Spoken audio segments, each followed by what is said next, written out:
Welcome to the show. Thank you. We're in studio right now with Talk, by the way, talking about tie-dye. Yes. So tell me a bit about you're Canadian. I'm Canadian. You're from here. You're from Ottawa. From Ottawa. Okay. You're super young. Yes. Yeah, you are. Okay, thank you. And Do I still look young? I still look. Yes. Yeah, my skin's nice. Your skin is perfect. Okay, thank you so much. You look like you have Botox and you haven't. Oh, thank you so much. It's true. I have not. Okay, so have you always been into songwriting, even when you were younger? Like, when did that kind of come about for you? Yeah, I think probably since I was pretty young. I got a copy of like Pro Tools, which is like a recording software. Oh, I know. I'm aware. I'm sure you know. I'm Pro aware. Tools. Maybe when I was 10 or 11, so I was pretty young, and I started recording music and making music then. Started taking it more seriously in high school and after high school, and then just like the last few years really built my life around it, really. The last probably 5 years, I would say, 6 years. But I was always making stuff up. I'm a bit of a parrot, so like if I hear a sound that I want to mimic, especially accents or anything like that, I'll just like copy it exactly until I can figure it out. And I kind of did the same thing with music and instruments, and that's how I kind of learned all my stuff just by doing it a million times. In high school, were you part of like the arts, like vocal, singing, drama, theater? Kind of. I had a moment in the Glee Club, a very brief stint, which was great. It was a great supportive community. I didn't take any music classes. Okay. Because I didn't have the patience for sheet music or being told what to do. I was just about to say, you don't like being told what to do, do you? But I was still in there all the time playing the instruments. Just I didn't, like the teachers knew me as like the kid that would come in at lunch. Okay. And like play music and try all this stuff, but never would be in their class. And then say, why don't you come take a class? It's like, nah, not for me. I don't like being told what to do. I have control issues. Do you have a vocal teacher now, though? I do have a vocal coach now. A vocal coach, yeah. Okay. Yeah. So definitely working on that. The singing thing, I always knew I could sing, kind of. My brother's a singer. He's a really great singer. And so he did it first, and there's videos of us as kids. He's singing The Lion King. He was into musical theater. Come on. And my 3-year-old's doing The Lion King right now. Really? So she's singing I Just Can't Wait to Be King, like constantly. That's what I'm talking about. So my brother, my parents went all out when my brother was a kid and would make him costumes. My mom was like a costume person. My dad was a cameraman, and so they would film all of his stuff, and then they'd watch it back, and what can you do better? My parents prepared us for this accidentally. Right.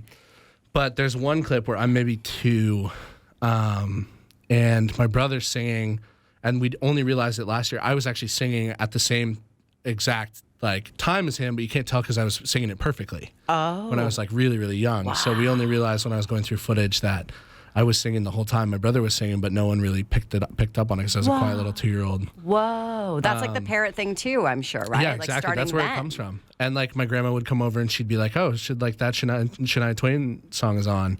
And my mom would be like, "No, that's just like Nick in the other room." Come on. Yeah. Wow. So she told me that last night. Actually, I talked to my grandma last night, and she told me that. Wow. So yeah, it was always there. Yeah. But it was never like I was never like, I'm going to be a singer. I wanted to be Zac Efron in High School Musical. Okay. That was really the dream. All when right. that was coming out, I was like, man, now I want to be a cool basketball singing, get my head in the game kind of guy, you know? Yeah.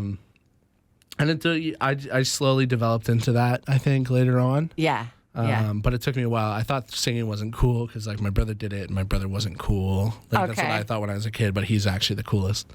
Well, now it's like kind of took it like cool. Being cool is like not cool anymore, right? Yeah, I don't know what it was. We don't really know. It's like your brother. You don't want to do the same thing as your brother, like you know. Yeah. You want your own thing. You want your own thing, and so it was always a thing. Like I'd go to bed when I got an MP3 player, I'd go to bed and like listen to like High School Musical or something. Yeah. And be like imagining myself doing it and that kind of thing, and that's never stopped. And I feel like that's a big part of the dreaming. The big dreams are a big part of why I'm kind of doing what I'm doing now. Nice. But yeah, I think it's always been around. Nice. Always been there. And you were in a country band. Is this? I played bass for a country solo artist. Yeah. A country solo artist. And did you toured? Yeah, a little bit. It was kind of like fly dates. Like it would be kind of every once in a while Boots and Hearts and like that kind of thing. Okay. Oh wow, Boots and Hearts. Nice. Yeah. That's kind of a big deal. Yeah, it was cool. I was like 17, 18, 19 when I did that, and so it was kind of like I thought that was going to be kind of my peak in music. Right. And so right. I left that band and kind of gave up on music for a bit because I was like, oh, well, I'm not going to do anything more than that. Right, like, right. That was the thing I'm going to do. That's the top. But then this happens. So. Yeah. And then, okay, so then you decide that you want to start doing your own thing. Mm-hmm. Now, Runaway to Mars, congratulations on this song.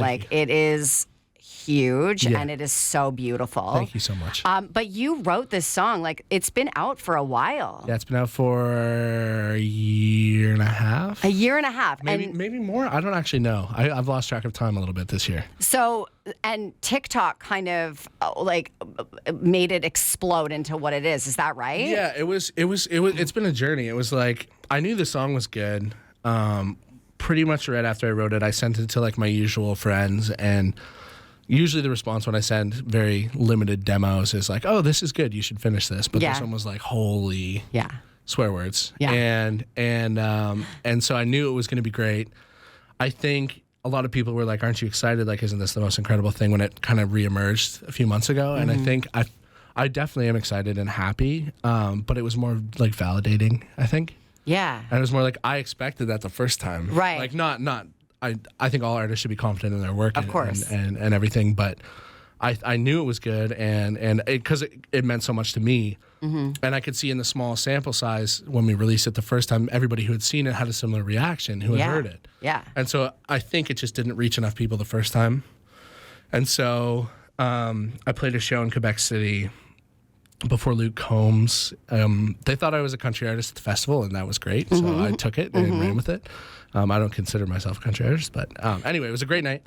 And we used kind of some clips from that my friend Drew shot, and turned them into these TikToks on the way home from the show. And it kind of gave us a new lease on life with the song. And we just used that momentum and kept going. We were maybe this was the smartest thing we could have done. Yeah. And we knew the song deserved more.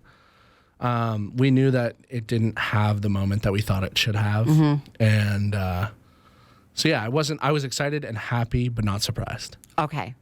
I mean, the song is it's so unique. It's got such a unique sound to it. It's like nothing else out there right now. I appreciate that a lot. It really stands out, and your vocal range is insane. Thank you. How does it feel to be singing it live now and performing and doing shows? Yeah, it feels really good. It's great. It's something I love. My band is incredible.